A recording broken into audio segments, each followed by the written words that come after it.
एक समय ऐसा था कि जब भारत पर कोई विश्वास नहीं करता था। विदेशी तो इस देश को सर्प और भिखारियों का देश कहते थे।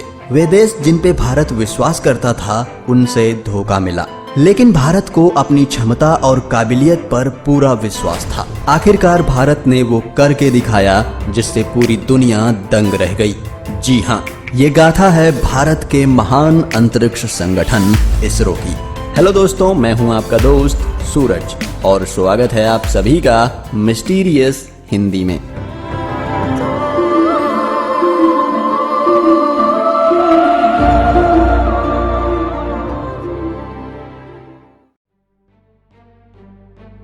भारत एक प्राचीन भूमि है जहां पर प्राचीन समय से ही यहाँ के ऋषि अंतरिक्ष को अपने नजरिए और तरीके से समझते थे। ये वही भूमि है जब बाहरी लोगों को ग्रहों के बारे में पता भी नहीं था। तब भारत में 7 ग्रहों की पूजा की जाती थी।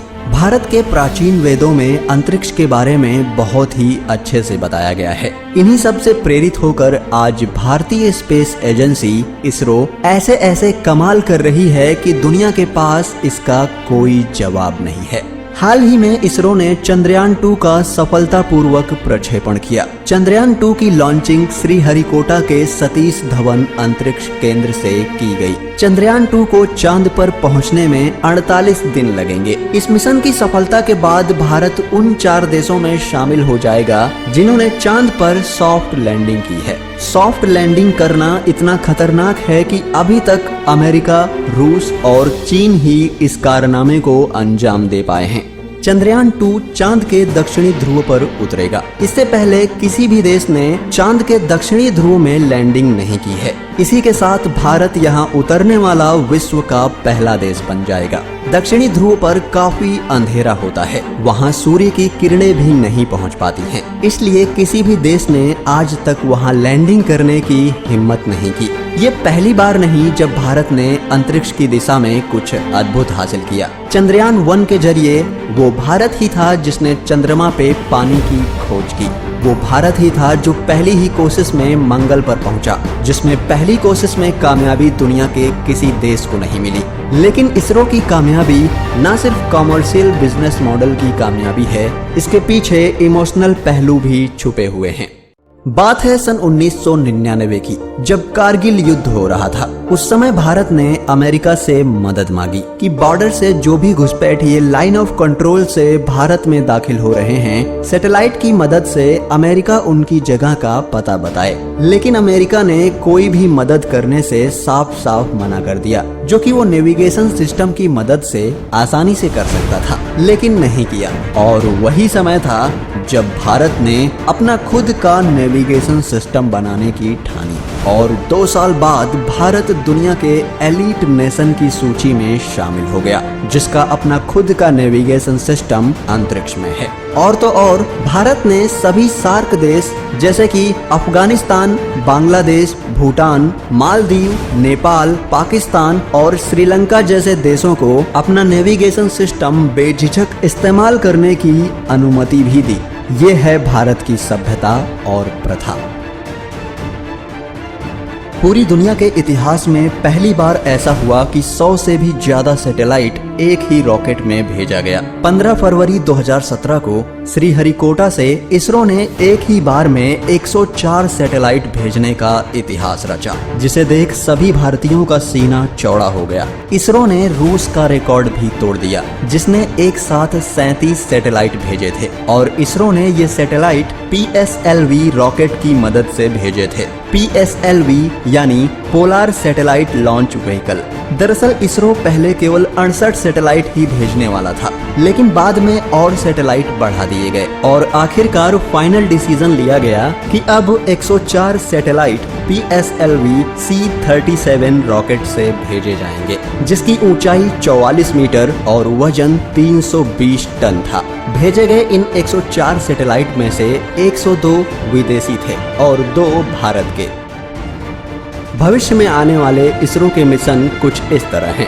चंद्रयान 2 के बाद अगला मिशन है चंद्रयान 3 और विशेषज्ञों का मानना है कि चंद्रयान 3 में भारत अपने रोबोट्स चांद की सतह पर उतारेगा और वहां जाकर विभिन्न प्रकार की जांच करेगा।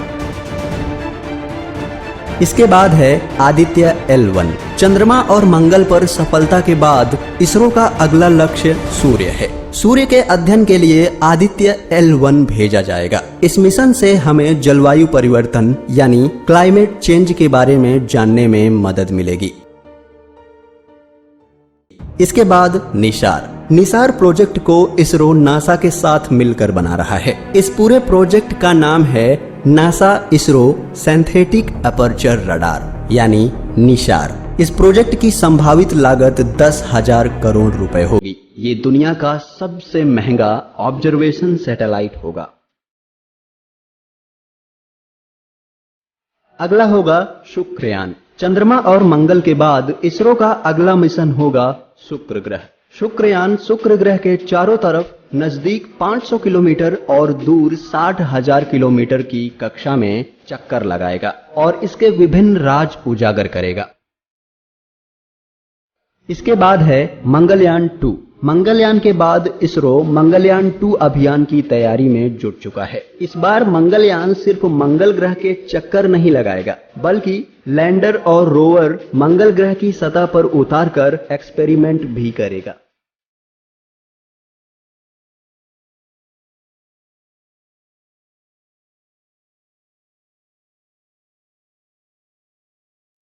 अगला है गगनयान। 15 अगस्त 2022 तक इसरो 3 यात्रियों को 7 दिनों के लिए अंतरिक्ष में भेजेगा। इससे पहले दिसंबर 2020 और जुलाई 2021 में बिना इंसान के गगनयान का प्रक्षेपण किया जाएगा ताकि मिशन की सुरक्षा और सटीकता की जांच की जा सके। अब तक केवल रूस, अमेरिका और चीन ही मानव को अंतरिक्ष में भेजने में सफलता हासिल कर पाए हैं। ऐसे में भविष्य की अंतरिक्ष यात्राओं के लिए इसरो का यह पहला कदम होगा और ये सारे के सारे मिशन 2024 के अंदर ही किए जाने की संभावना है।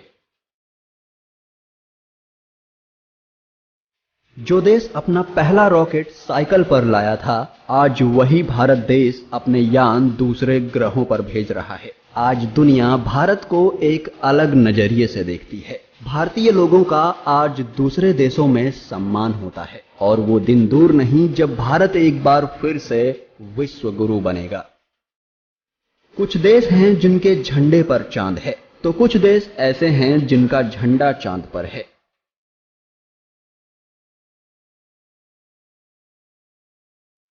दोस्तों, वीडियो अच्छा लगा हो तो प्लीज एक लाइक जरूर कर दें और अगर आप चैनल पर नए हैं तो चैनल को सब्सक्राइब भी कर लें। हम फिर मिलेंगे एक नए वीडियो के साथ। तब तक के लिए जय हिंद, वंदे मातरम।